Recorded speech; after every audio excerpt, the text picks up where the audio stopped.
برحمتك يا أرحم الراحمين। নরসিংদীর মনোহরদীতে বিএনপির চেয়ারপারসন বেগম খালেদা জিয়ার রোগ মুক্তি ও সুস্থতা কামনায় দোয়া মাহফিল অনুষ্ঠিত হয়। শনিবার সকালে উপজেলার শকুন্দিতে উপজেলা বিএনপির উদ্যোগে এই দোয়া মাহফিল আয়োজন করা হয়। দোয়া মাহফিলে উপজেলা ছাত্রদলের সভাপতি পদপ্রার্থী মোহাম্মদ ওমর ফারুক প্রধানের নেতৃত্বে শতাধিক নেতাকর্মী নিয়ে অংশগ্রহণ করেন। অনুষ্ঠানে প্রধান অতিথি হিসেবে উপস্থিত ছিলেন কেন্দ্রীয় মুক্তিযোদ্ধা বিষয়ক সম্পাদক লেফটেন্যান্ট কর্নেল অবসরপ্রাপ্ত মোহাম্মদ জয়নুল আবেদিন।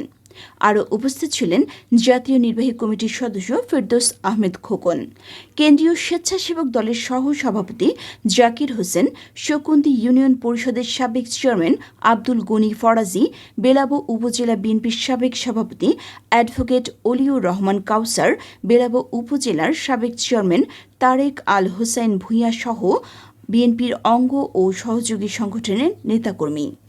আপনারা জানেন ফ্যাসিস্ট গভর্নমেন্টের আমলে দেশনেত্রী বেগম খালেদা জিয়াকে অন্যায়ভাবে বিভিন্ন মামলায় জড়িত করে তাকে অন্যায়ভাবে জেলে পুরে রাখা হয়েছে।